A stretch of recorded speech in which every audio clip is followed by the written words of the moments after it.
listen to what you crave. What is your body craving? What is your mind craving? What is your heart craving?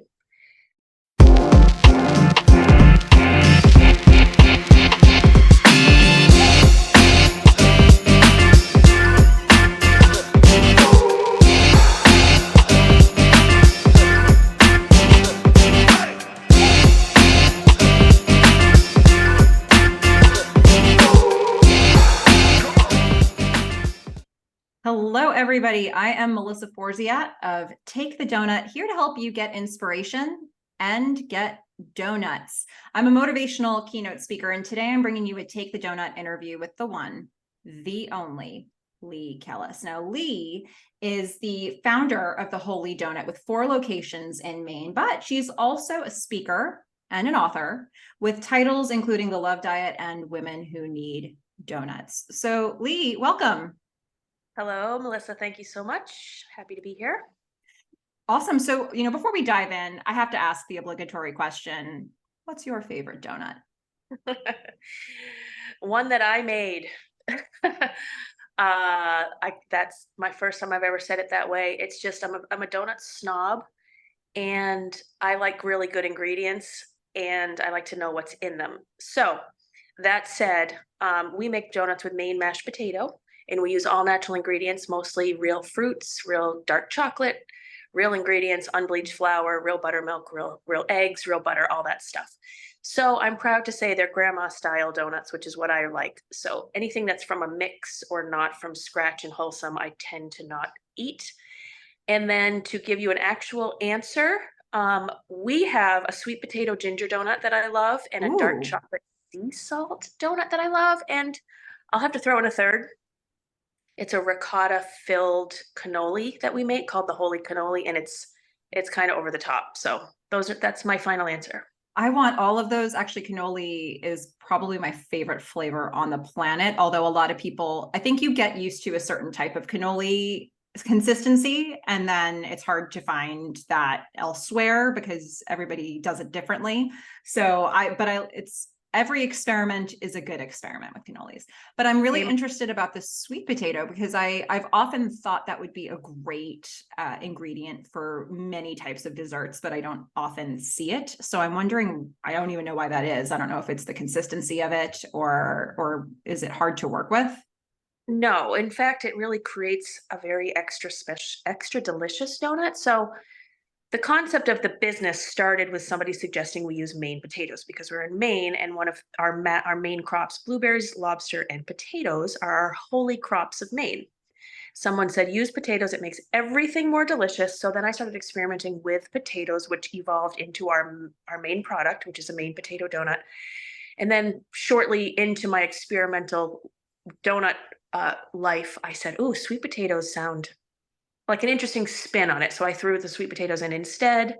And I thought ginger made a good pairing. And 12 years later, we still have this delicious combination. That's awesome. Well, we've been really honing in on the Holy Donut piece of it all, but is there anything else you want to tell us about yourself? I know that you're also a speaker and an author. Is there any other information you want to share about that with those listening? I would say actually my biggest secondary identity right now is a musical promoter. So that is not a speaker, that is not an author. I do a little bit of everything creative and expressive. Wow. So yes, I just am publishing my 3rd book this week. It is called The Power of a Donut, which is very pertinent to this discussion right now, because as you know, there is some sort of power in the donut. Your perspective is a little different than mine, but I'm happy to share mine at some point soon. But music is really my main focus at this given moment. Awesome. I had no idea about that for you. That's a really interesting other added ingredient to your own world. Unintended, yes. Yeah, I went for it. I'm not afraid of puns. I think a lot of donut shops aren't, and neither am I. Yeah. Yes. Awesome. Well, let's get into it. We've been sort of dancing around it. Take the donut is something we're talking about literally right now, but for me, it's also a figurative expression. It's my version of carpe diem. I'll link a video here, but for those who haven't seen that video, I'll make sure it's linked. But, just to sort of sum it up, I once left a donut on a table in college, and it became an actual object lesson for me in what it looks like to literally leave opportunity on the table. So our discussion today is about opportunity. It's about going after what you want and seizing the day, or seizing the donut, or however Love you want to look at it. So I want to start off with this. How are you with going after goals? What's that process like for you? I laugh because I have a hard time not going after goals. So I'm one of those people, if the idea comes in my head, I just say, oh no, now I have to do it. And I do it. So I do have a hard time shutting down dreams, aspirations, and goals and taking the donut. And I absolutely love your metaphor about not leaving an opportunity on the table, not leaving a donut on the table, not leaving a moment of enjoyment and pleasure, which is what a donut represents. And I love your whole concept of, if there's a donut in front of you, eat it, grab it, enjoy it, taste it, and be grateful for it. I'm similar. I find that it's hard not to go after the goal once it's in my head. So, and given the number of things that you have attacked in your life and the things that you've gone after, it's clear that you're going after. It doesn't seem like you hesitate at all to get there. No. And so to answer your question, the donut that I want to take right now is again revolving around music. And so I'm putting live music in my shop, which we just started last week. So it's combining the sweet enjoyment of donuts and coffee with the sweet sounds of local amazing musicians, which is my dream come true. Donuts and music are the two, or food and music I believe, are the two highest healers for health, state of mind, your nervous system, connecting with other people. There's so many connections with food and music. And so I'm putting them together in one place. And last week was our first week, but I'm hoping that it catches on, that people understand. Well, everybody loves restaurants and music and all that, but I'm doing it during the day with coffee and donuts, and just trying to bring more happiness to the world. So the Holy Donut is becoming a live music venue. Is it all of your locations, or are you focusing on one area? No, it's a little acoustic corner we have in just one of our locations as a test run. And yes, so far so good. Awesome.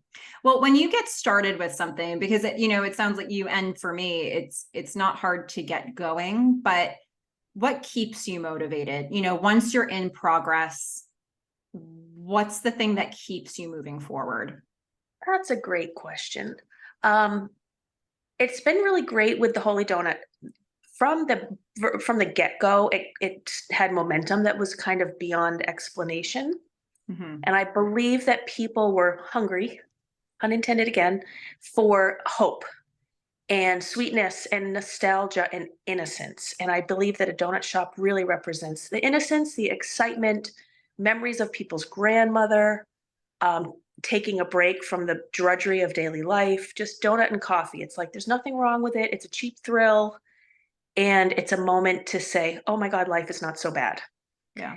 And that's really what I like to promote every single day. And so when you said what keeps you going, the nonstop flow of excitement, and we have a lot of tourists here in Portland, Maine, and people hear about it. And they say, oh, you need to go to the Holy Donut when you're there. And that makes me extremely flattered and feeling like we're doing something right, Mm-hmm. that we're still giving people that experience of it's like the excitement of a kid people get to experience as adults going into a donut shop, which is exactly what I wanted to create originally, and it's still going strong. Awesome. Do you ever have challenges generically that seem to come up every time you take a donut, or are there maybe any big ones that have come up for you in the past? Oh boy. So again, when you say take a donut, meaning seizing reaching for a new goal. Um, yeah, I mean, tying in, trying to make the donut shop, take a little bit of a different spin with some music. That's a Mm-hmm. little bit of a detour from our basic business plan, which is just to sell donuts and coffee. I'm trying Mm-hmm. to create it into a little bit more of an experience. So yeah, that's not easy to do. I wouldn't say we're rebranding. We're just expanding on what we're doing. And yeah, there's a few bumps in the road, Yeah. like music licenses and that kind of thing. There's always logistics behind it, isn't there? For sure. Yeah. Yes. Yeah. So you've said that your current donut that you're taking is adding the live music venue to the Holy Donut. What if you look back at all the opportunities you've gone after in life, which if you could rank like the biggest one you ever took, because it was actually the biggest, or maybe it was where you were in your life, what comes to mind for you? The biggest, you mean sort of risk or Could be opportunity? risk, could be biggest opportunity, biggest leap. Well, 5 years ago, I moved to Hawaii Oh, wow. for my daughter to do some competitive surfing and to kind of launch her life there. And that was a big deal. That was stepping away from the business and risking. That would never really thought of this as one of the biggest risks of my life, but that was a big deal to step away and let the business go on. And everybody did an amazing job, and my family are my business partners, and they steward it very well. And so I was able to step away, but like with any business, I always say it's like having a child. At some point, when you do step away, you have to trust that it will walk on its own. It will be okay. It will survive. And my business definitely survived thanks to a great team that we have and my brother-in-law. And so, yeah, that's a risk. And now I'm back involved more so now after that hiatus.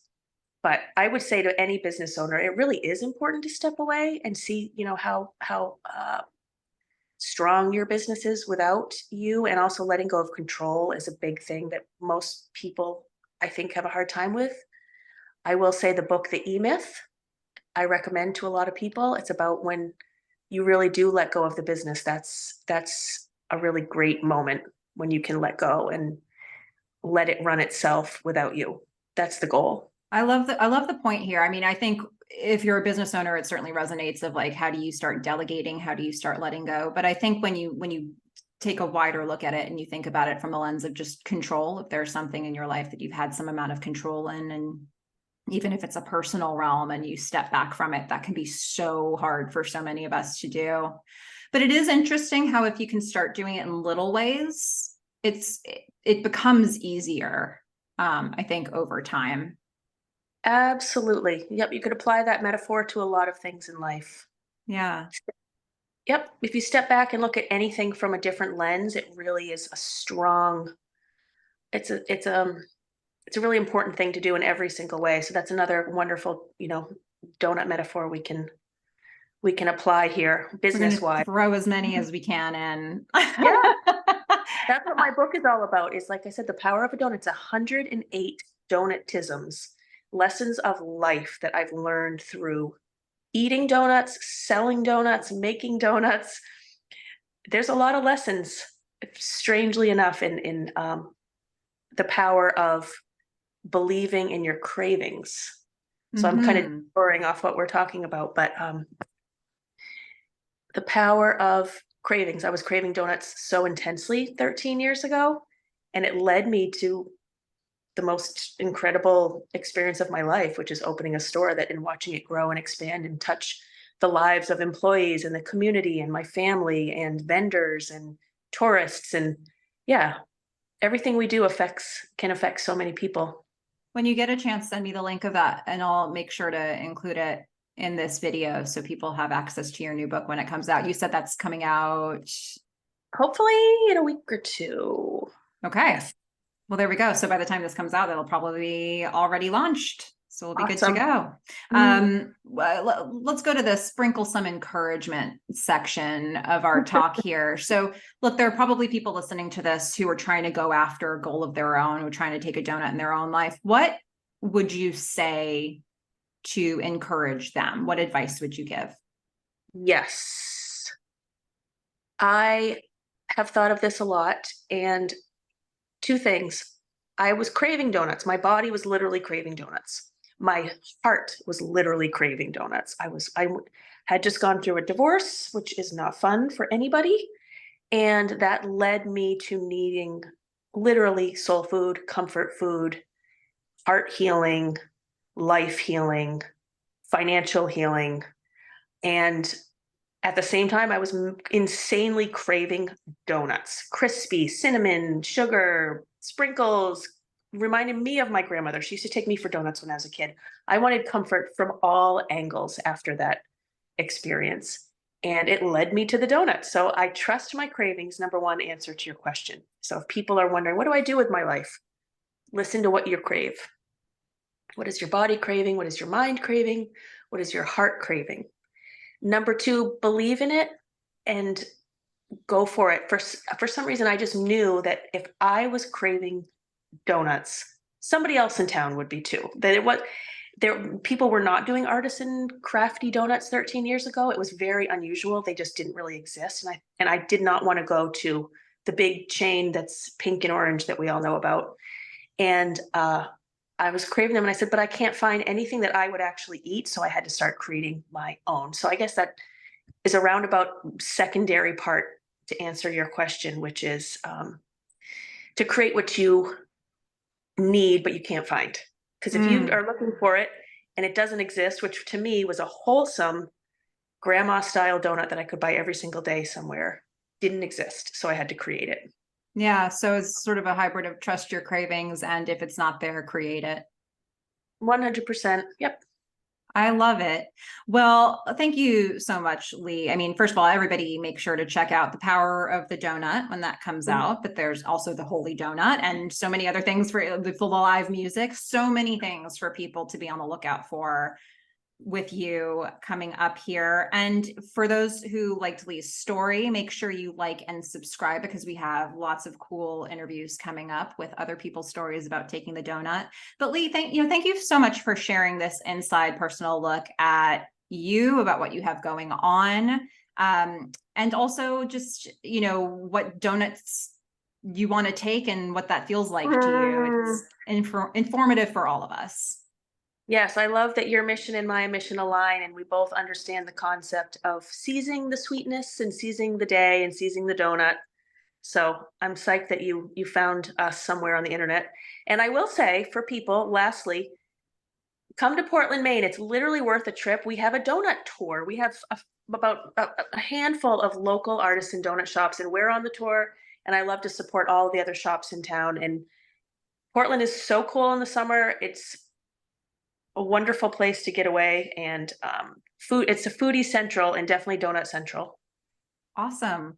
Well, okay, everyone, you heard it there first. Go to Portland, Maine, and you know what to do. Get inspiration, get donuts. Bye, everyone. Amen. Bye.